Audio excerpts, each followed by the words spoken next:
Welcome to the evening show. Thank you all for joining me tonight. I am Idaho Joe, Joe Evans, and we got some interesting things to talk about tonight. First off, of course, medical marijuana. Okay. Now, an awful lot of us, yes, thank you for tuning in from Liberia here, Arif. Appreciate it. Dolores, absolutely. And more than anything else, please, folks, hit the like button, subscribe, share. Currently at 900 subscribers here for Kerberos News, Media News on YouTube. We're almost to the point right now where we can talk about monetizing these subscriptions so that you guys, well, can help pay for what we do by simply watching. Yes, you can. That is the goal. So now, Kerberos News, we do have, I believe we have a Patreon. Some of our other subscribers do as well. Joe Firestone, he does modern monetary theory, does a couple shows. Jimmy Sunderland, additionally, got programs that go on with her as well. So KRTD Media, a cup of coffee with Joe. Yeah. Go ahead, take a look at the other shows that are on the YouTube channel. Recommend, share, let people know what's going on with you and what it is you like to see, what it is you think they can find important, and help us do this multi-level marketing thing that, of course, spreads the word and allows other people to see things like what I am talking about tonight.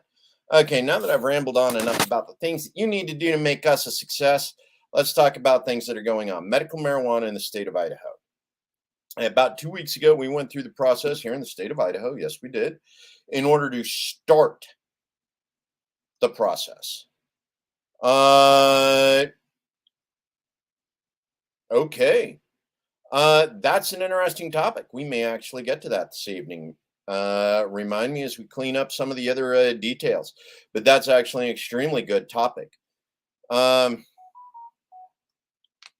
So, in addition to medical marijuana in the state of Idaho. Now, the state of Idaho is one of the not 36 states that have some form of legalized marijuana.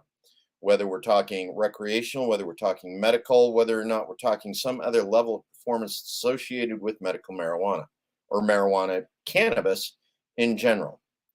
So we're in the process right now. We started it. Hopefully by about mid-October, we'll be able to start collecting signatures. 18 months of collecting signatures, we'll be looking at getting it on the ballot in 2024. So those of you that are paying attention to what's going on with the marijuana market, medical marijuana regulations, across the United States, medical marijuana in a given state, the federal regulations that are associated with, because that's really what it all comes down to. One of the interesting things here is in the state of Idaho, we have a very conservative base. Now, this conservative base, of course, still supports medical marijuana because we recognize in the state of Idaho that there is indeed a medical use for marijuana. Okay. Our veterans, post-traumatic stress injury,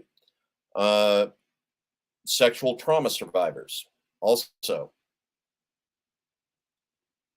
stress relief, medical psychoactive support, being able to reduce the anxiety so they can actually seek effective treatment. Cancer survivors, pain management programs. As far as pain management goes in relationship to some of the other things that we use, the opioid epidemic. Currently, one of the problems with the opioid prescriptions for pain management for cancer survivors or people who are living with cancer, as well as many other conditions that require a pain management program, is the use of opioids also comes with that Narcan prescription. Why do people who use opioids need Narcan? Because you need Narcan in order to start your heart after the opioids kill you. Again. And that's actually an interesting one there, Michelle. The state banks in Idaho help business prospects in the face of anti-Fed regulations. This is a very interesting perspective. Reason why is because Idaho senator. Yes, we have an Idaho senator that sits on the Federal Banking Commission or the Federal Banking Committee. Now, he has consistently over the past several years insisted that the regulations around marijuana related businesses and banking continue to proscribe banking permissions for marijuana based businesses. Yes. So here we are. We have a Republican representative in Washington, D.C. that consistently supports anti marijuana regulations in banking. So, Michelle, from that perspective, you're actually looking at a complete shift in the Republican platform here in the state of Idaho.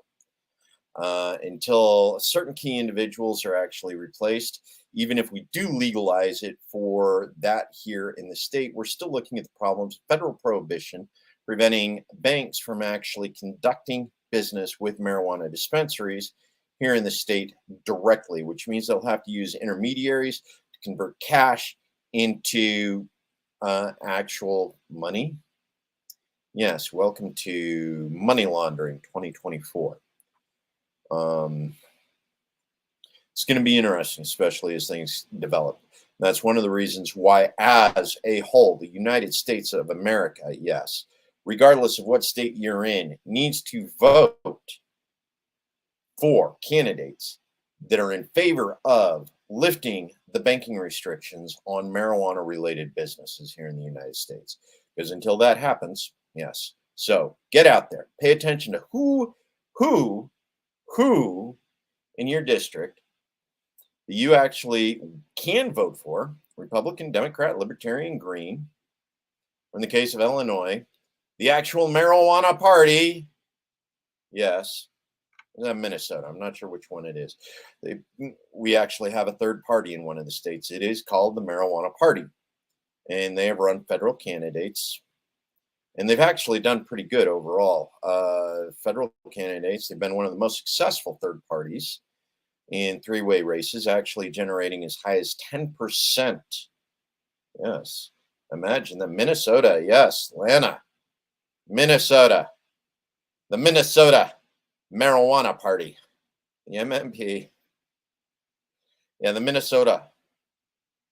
How is it you guys, Minnesota? The Minnesota Marijuana Party? Yeah, I'm going to butcher that bad. And I'm going to get all the people from Minnesota mad at me.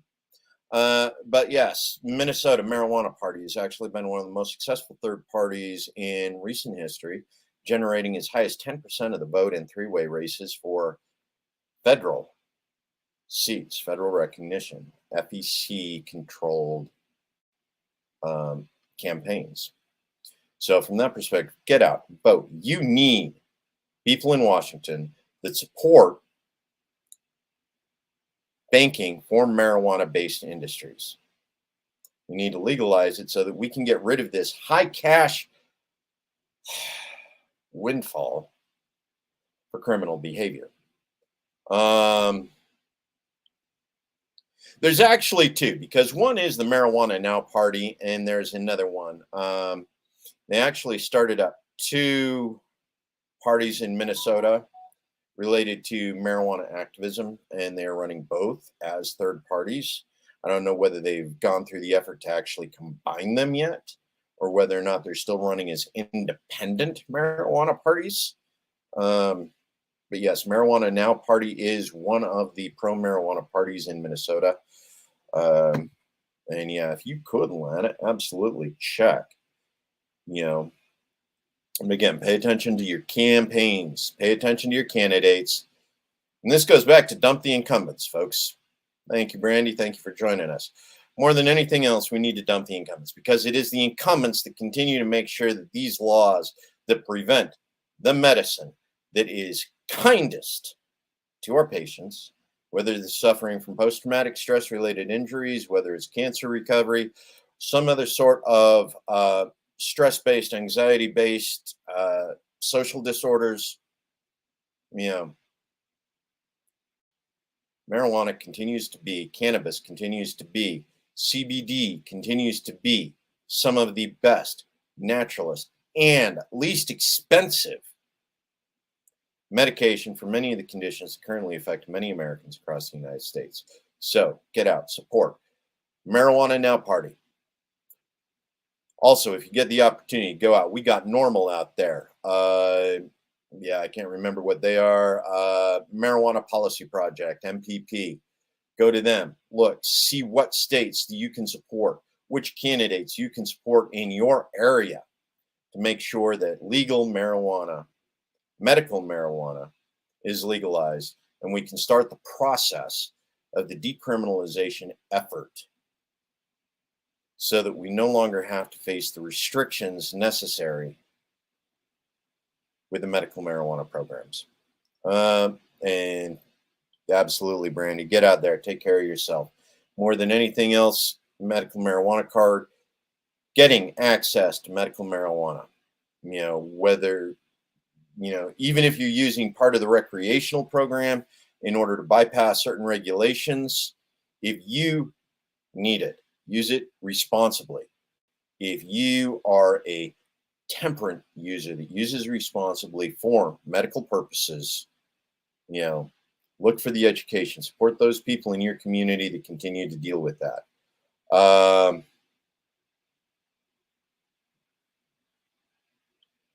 Yeah, Michelle, Texas to Washington, right to use cannabis legally as medicine.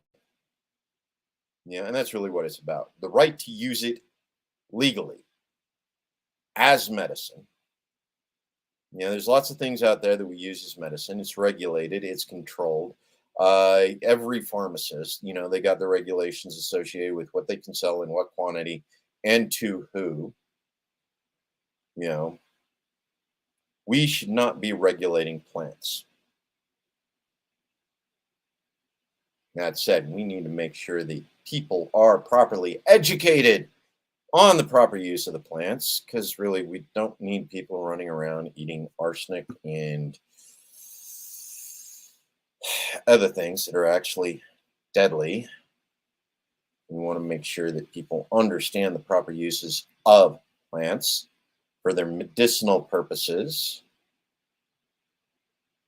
Make sure that they understand the dangers of using them recreationally, so that we don't continue to have problems with plants being used recreationally in the same way that alcohol is used and abused across the United States to date. And we want to make sure that we are not running around with Al-Anon programs for cannabis use. Get the education right. Learn to self-monitor. Absolutely. Gut pain, nausea, others. And Jeffrey, endocannabinoid system. Everybody's got one. We are programmed with endocannabinoid receptors in our body. These are things that help regulate use of CBD, use of marijuana medically, being able to use these systems and take them into your body responsibly is a good for so many people out there these days.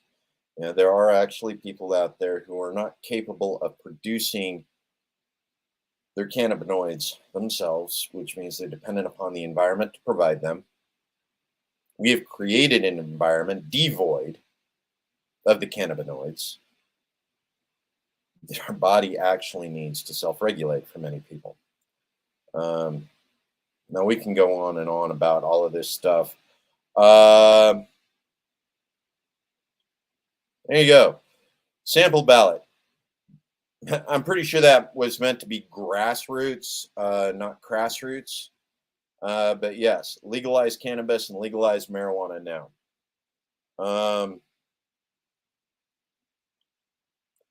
Yes, it does, Jeffrey, especially when properly used. Remember, educated, use, don't abuse.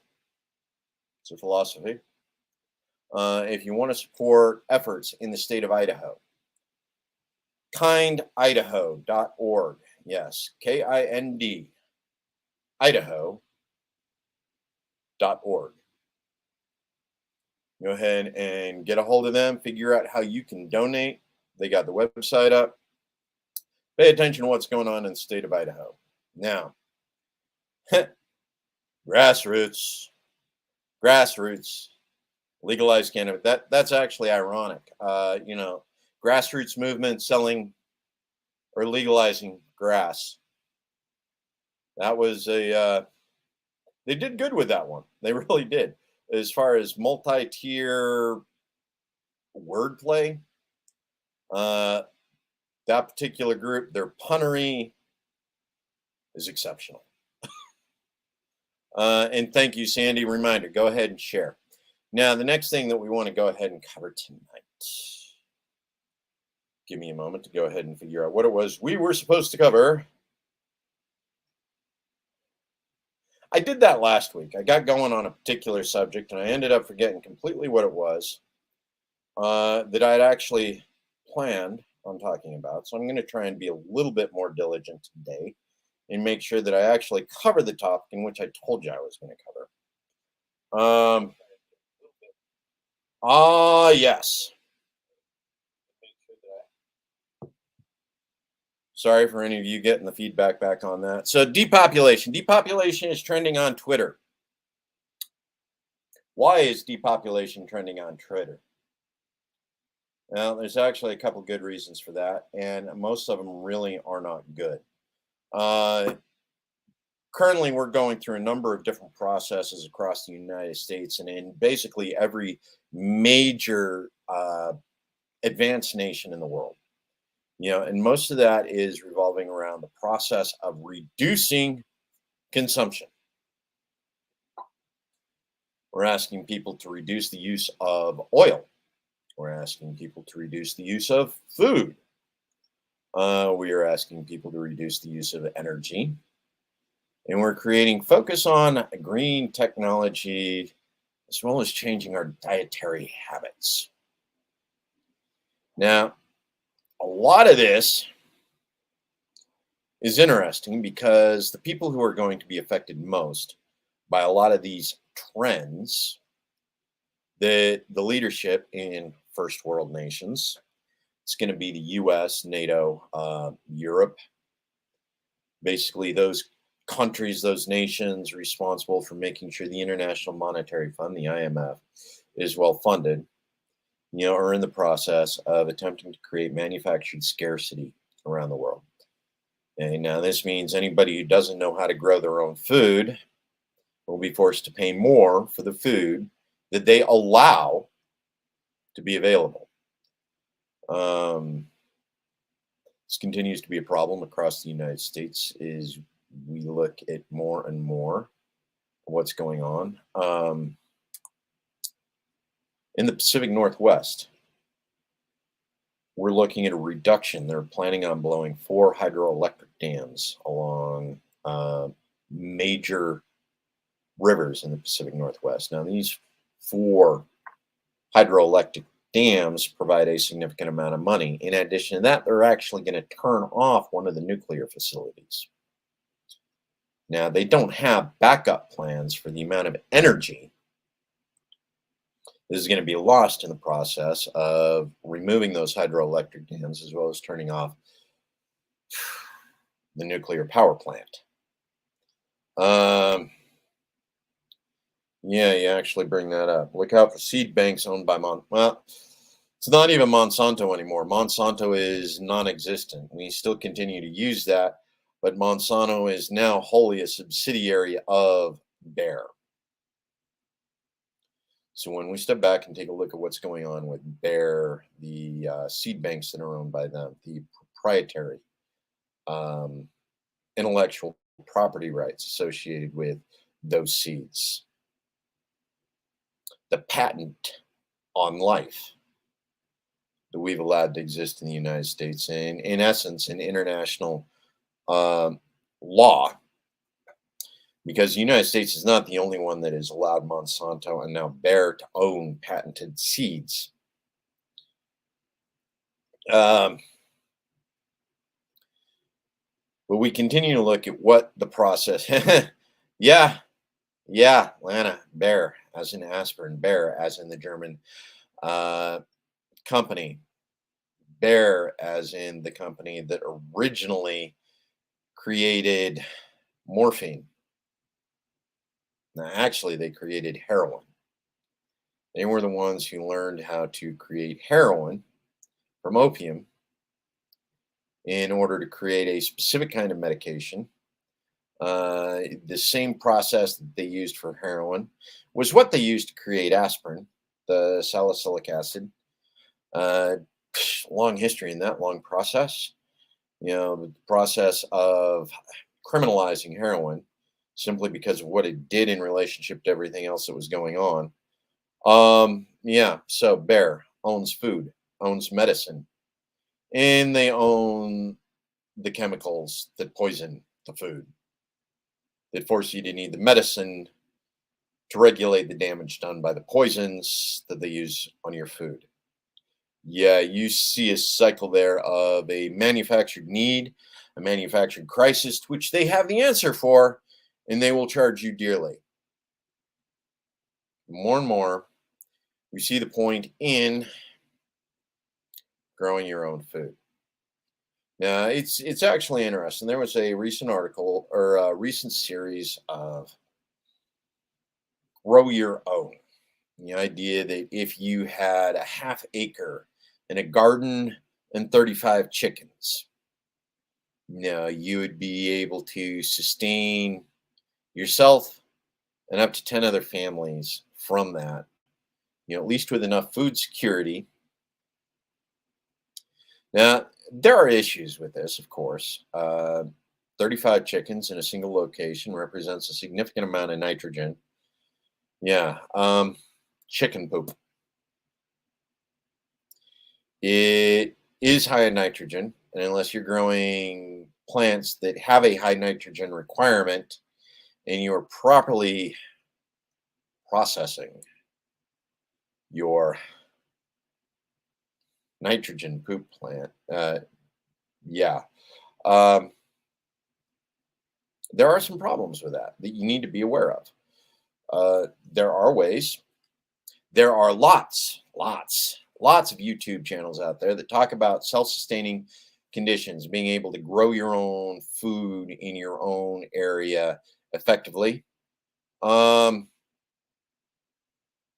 and these are things that you want to pay attention to because sooner or later, as they start scaling down the number of corporate farms, number of corporate agricultural systems, and start catering to those who can now afford the limited beef that is being produced across the United States as we reduce the number of megafauna because cow farts are dangerous to the environment.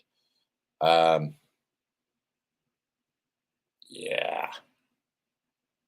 You got Klaus Schwab out there getting on his jet, running around all over the world, you know, um, burning 600 gallons of fuel a day, complaining about cow farts is one of the largest pollutants in the world. Yeah. Now, a lot of us who've been paying attention to what goes on with regards to pollution, environmental conditions, you take a look at what's going on with military. United States military, 11 carrier fleets currently, running around the world. Several of those diesel-based engines, 10 divisions with military occupations in 180 of 200 or so countries, you know being able to supply those military members with US style food they've grown accustomed to, supply chain lines, being able to maintain the supply chain lines. um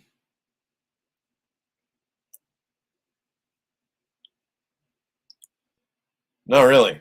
And there's a reason why we don't allow drilling in many of those areas. um yeah.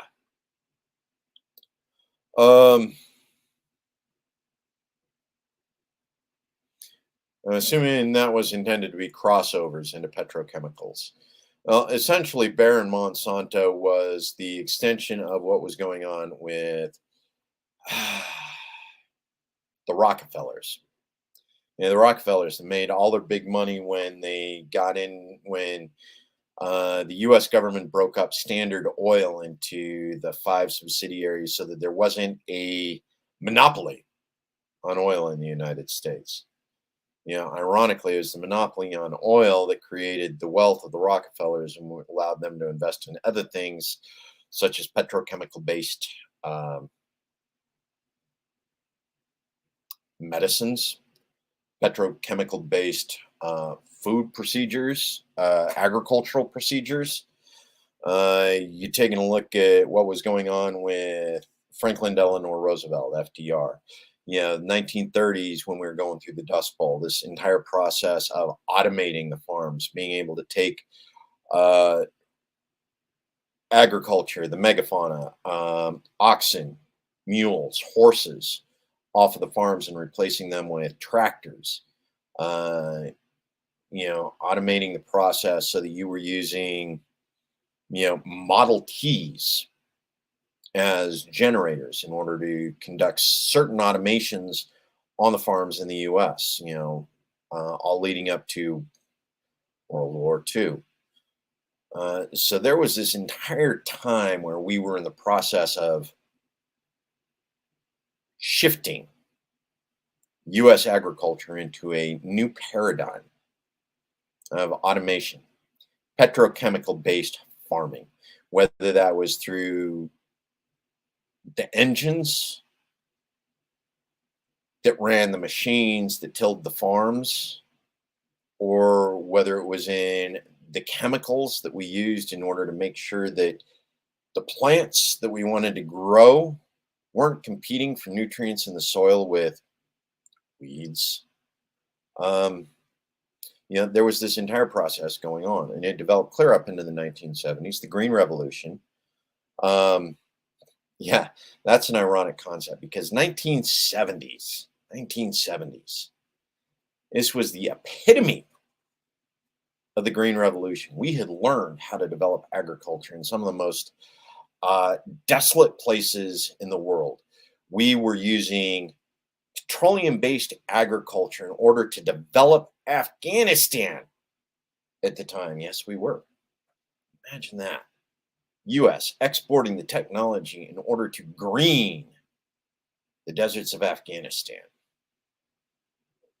We were doing this all over the world, but the entire idea was to create a agricultural condition dependent upon petrol-based systems. This was a global agricultural thing because it wasn't just Franklin Delano Roosevelt that was pushing this with his Green New Deal or with his New Deal, Tennessee Valley Authority, creating these new energy sources through hydroelectric dams and automation and the building of industry, the industrialization of the farms in order to take people off of the farms and move them into the cities. Uh, you know, this was actually a global movement at the time. Franklin Delano Roosevelt, Lenin, Stalin, Mao, um, most of the European nations, they were all going through this process of automation to the point where they were actually going out.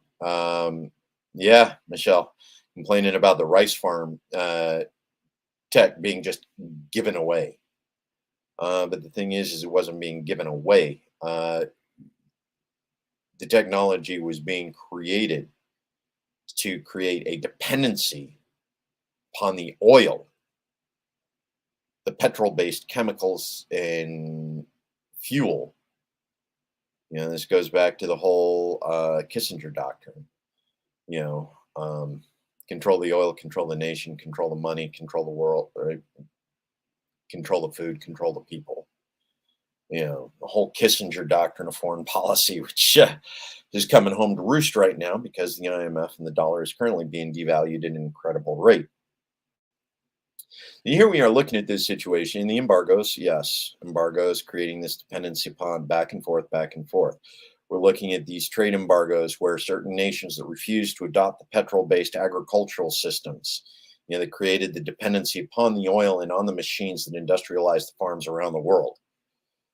Whether it was European based, the Russian based, what was going on with Stalin when He got rid of the megafauna, the horses that we're using. Um,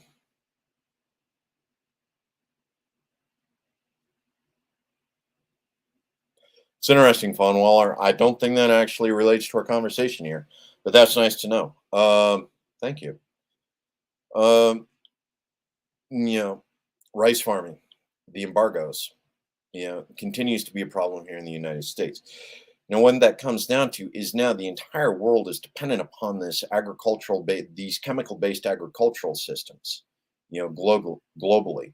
Even as we are going through the process in several communities where we're looking at restorative agriculture, being able to go in and use manual labor, being able to reduce the amount of petrol-based chemicals, as well as the petrol-based automation, being able to restore the old school methodologies of agriculture, where we incorporate the old and the new and be able to create and sustain. This is really what it's about. It's about sustainable agriculture. Okay. They're in the process of making sure that we lose our agricultural capability before we are able to transition from the petrol based agriculture over to the sustainable agriculture and be able to maintain the communities, between that, because we've literally hit the crossover point. The technology for sustainable or regenerative agriculture can actually flip the switch with regards to uh, economic sustainability, environmental sustainability in the world today. We no longer need the kind of oils in order to sustain the agricultural productivity that we currently enjoy. We're about to go into this huge process of manufactured scarcity in order to force internal conflicts around the world in what is likely to lead to um, depopulation of the planet. Geared, manufactured, intentional depopulation through manufactured scarcity. It's going to be incumbent upon you, your family, your friends to develop community resources in order to ensure that they don't get to do what they want to do to you. Learn. You got YouTube out there. Look it up. Pay attention. Make sure that you have secured your future against the oligarchical intent of individuals like Klaus Schwab. Jeffrey, yeah, absolutely. 12 million and 17, stupid reefer madness, cannabis, yeah, garbage. It's out the window. Same families that publish that produce that, still profiting. Big oil, big pharma. Yeah, hydrogen or helium, lighter than air aircraft, or lighter than air flight, lighter than air ships. Yes, clean burning hemp ethanol. They actually went in. Henry Ford actually had a hemp based plastic that he was capable of using that was replacing the steel used in the old cars that was strong enough. 1937. We were looking at 1937. This entire transition in technology that placed, yeah, dude, we can go on and on and on about, that particular conspiracy. Not that it's a conspiracy. Well, it is a conspiracy. It's no longer conspiracy theory. It is actually understood to be conspiracy fact. There is the documentation that exists for all of that. For those of you that are following, head on over to the Facebook. Jeffrey is looking at our Facebook account here. Look at the Facebook link, Facebook comments. Pay attention to what it is Jeremy is saying, because yes, he's right. 1937, Standard Oil. He secured votes in Congress in order to make sure his competition was made illegal in the United States, granting him a monopoly, which of course allowed him to price gouge. No, Jasmine, I don't actually know Jacob Seed. And yes, Andy, you're right. The Ford, it was entirely made from hemp. It ran on hemp. It ran on hemp oil. It was a diesel-based biofuel or a bio-based diesel. Either way, the entire thing from top to bottom, inside out, it was hemp-based, except for the steel that made the engine that provided the propulsion. Yeah, um, it worked. It ran. It was sustainable because it was based on biofuels. You didn't have to dig for. You could grow them. Um,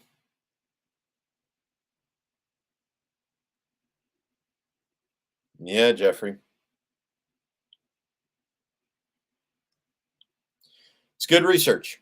It's good out there. Pay attention to what's going on with that. Make sure that you are aware.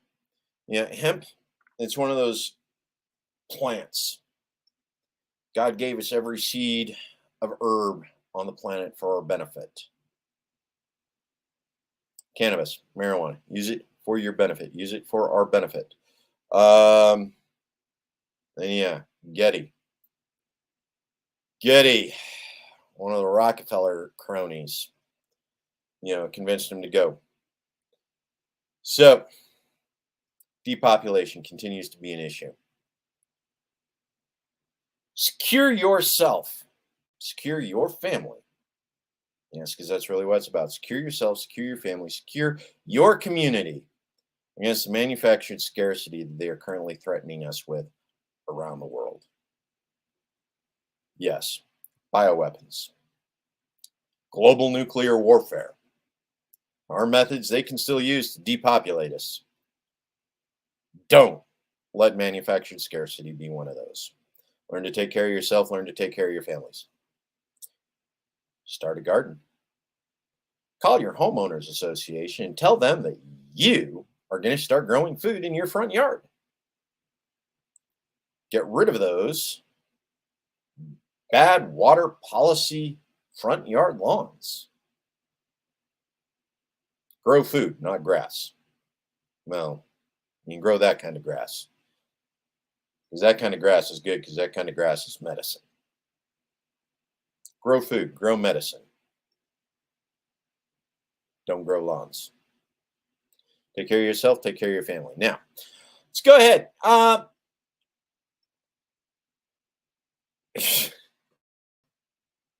No, Jasmine, we're not going to do that. We're not going to do that. What do I think about the American dream? This is an interesting concept. Reason why is because I still believe the American dream is feasible. I still believe it is something that we can make happen. Life, liberty, the pursuit of happiness. Yes, we can do that. Whether you prefer to be a urban human, a suburban human, a rural human, one of many distinct cultures across the United States, operating and developing the culture within the environment that you grow up in, your ecosystem, whether that's ecological or economic. Create a culture, create a sustainable culture in your area that sustains you and your community. And yes, through that, you can pursue life, liberty, and happiness. The American dream can still happen. The beautiful thing is it's not dependent upon manifest destiny either. You have the power to create it. You are the power.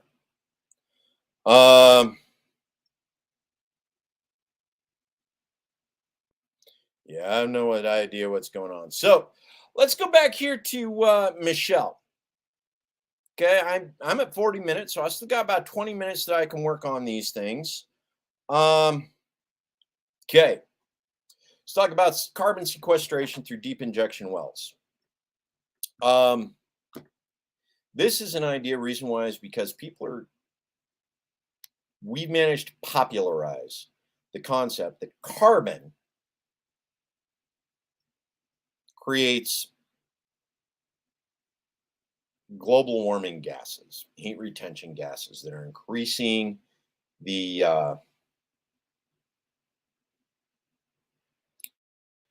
temperature on the planet. carbon dioxide, carbon monoxide are climate change related. Now, this isn't really accurate simply because carbon is an easy fallback because it's easy to explain. The mechanics of actual rising temperatures around the world and what's related to those somewhat more problematic.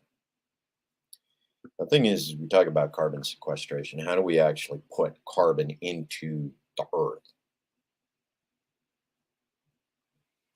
without going through the process of releasing it back into the air? You got several things. One of them is hugelkultur. So if you're looking at a farming aspect, hugelkultur takes these huge logs, these huge trees. Trees are carbon sequestration. Simply growing trees is the process of placing carbon in an environment where it isn't part of the air.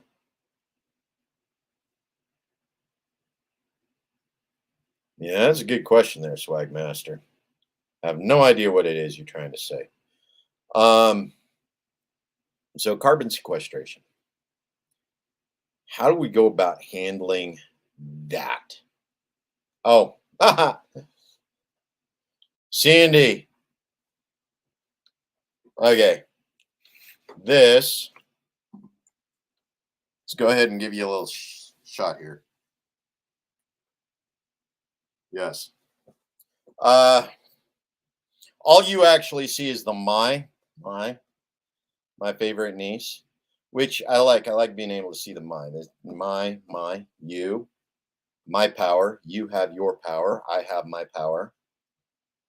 Your power is not my power. Let's not make that mistake. You are the power. Yes, I think so. Thank you, Lana. So back to the issue of carbon sequestration. Okay, carbon is not the problem. Carbon is life. The more carbon in our environment, the more life there is in our environment, whether that's plant life, animal life, human life. So the idea of carbon sequestration is part of the process of taking life off the surface of the planet and putting it in the earth. Okay. You take carbon off the surface of the planet. If you take carbon out of the air, you are reducing the potential for life on the surface of the planet. Now, Michelle, one of the things you mentioned here is the technology. Yes, the technology exists. And it's actually pretty good because what it does is it takes CO2, it takes air, and injects it deep into the planet. Sandstone solidifies and eventually become, and the oxygen and the carbon eventually end up separating, and you end up with this carbonization, and this is the process of taking air, oxygen that we need to breathe, carbon that creates us, creates who we are, creates the plants we eat, creates the trees that convert oxygen from carbon dioxide, and it buries it in the earth.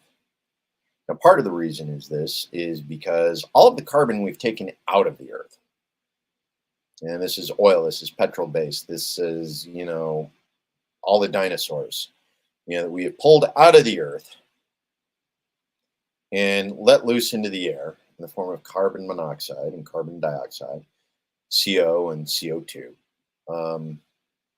We believe that's actually what's creating the temperature, as opposed to creating more life on the planet, creating more life on the surface. Carbon we take out of the earth is now on the surface, creating life. Now, of course, we don't want life because we're in a depopulation agenda. So we take all of that life-sustaining carbon and stick it back in the earth where we originally took it out of. because the plants in the process of growing take that CO2, take that air,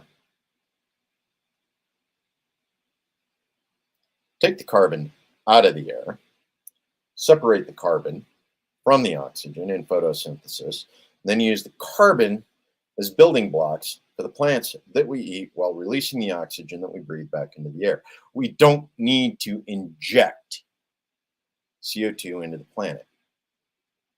In fact, one of the things, you take a look at the aerial studies of agriculture across the United States. Corn, the cornfields in Nebraska, the aerial views of those, the spectrography, spectrography, yeah.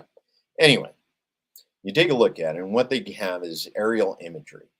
It's able to tell you what the plants, what the agricultural products in certain areas are producing, whether they're producing nitrogen or oxygen or carbon, and they're able to do the analysis on that.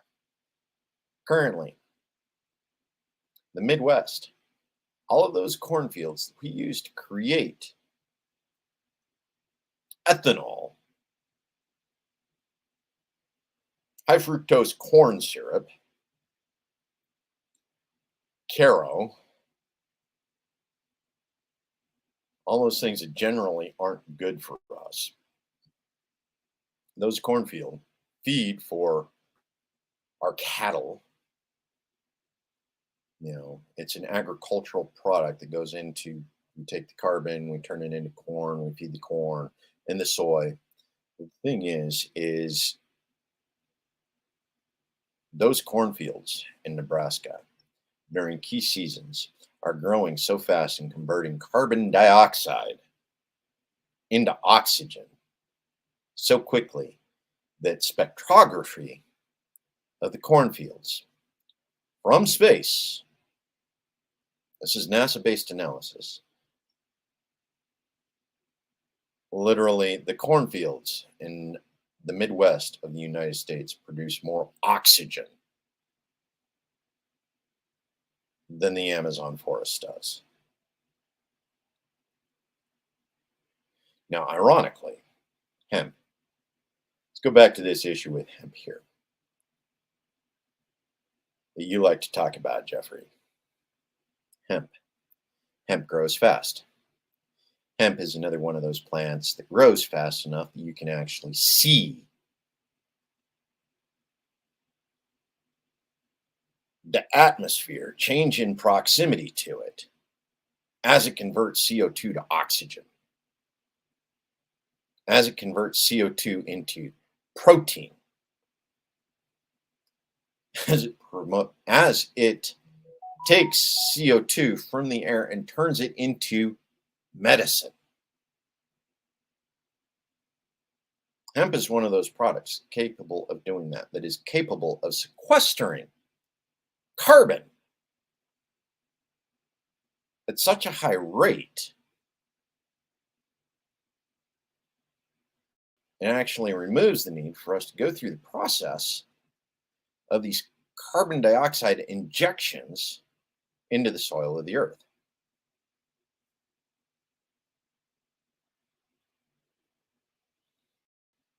And yeah, Jeffrey, it's one of these things you talk about, refurbishes the soil.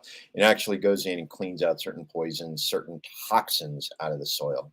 Hemp is a cleansing, which is one of those things that's real dangerous when you're looking at agricultural regulations around medical cannabis, is because you can't actually grow medical cannabis in fields that have previously been used for industrial farming, that have used industrial pesticides and herbicides.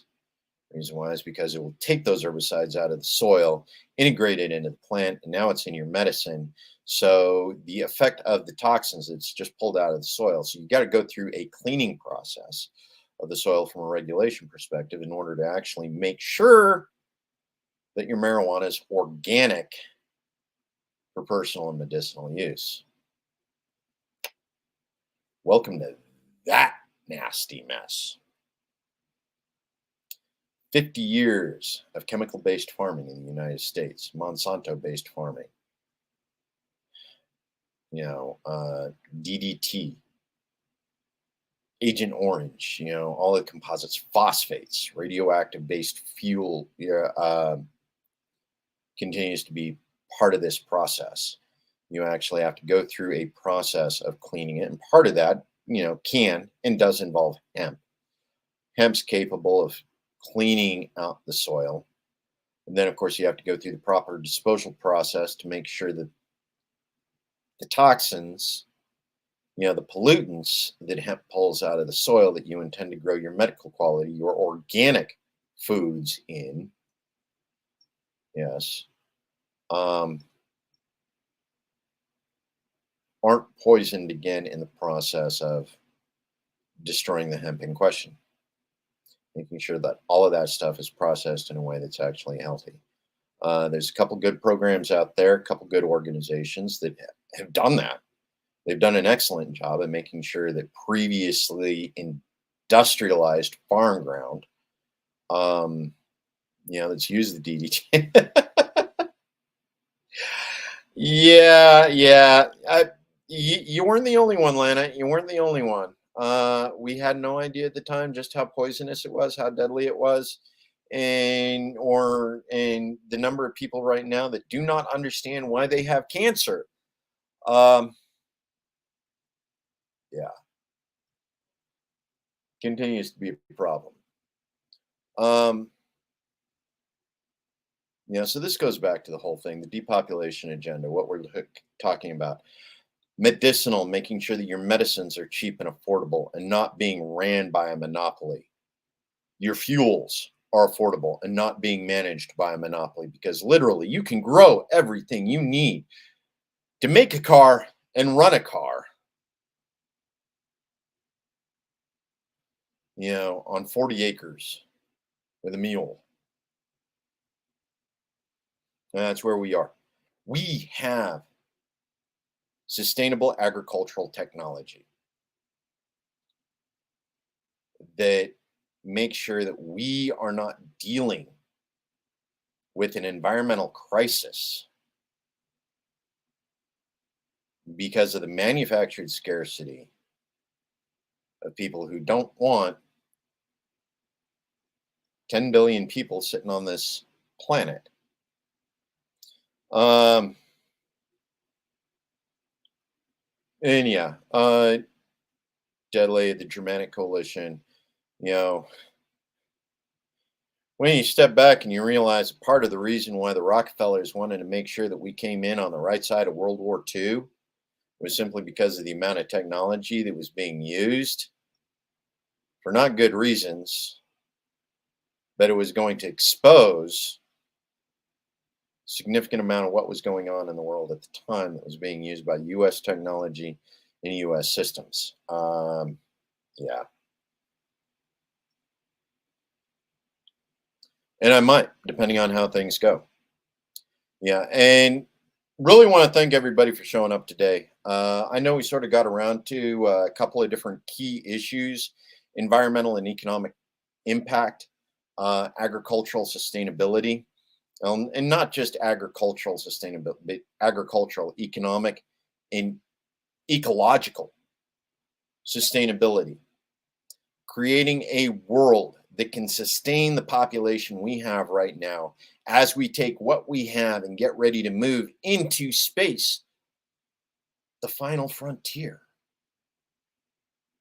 We have the technology, people. We have the ability. Right now, we have the population to move off planet and explore strange new worlds. All we need to do is make sure the few key people don't get their way. Remember, you are the power. Family, friends, community. As long as you got those three things, you can make anything happen. See you guys next week. Stay beautiful.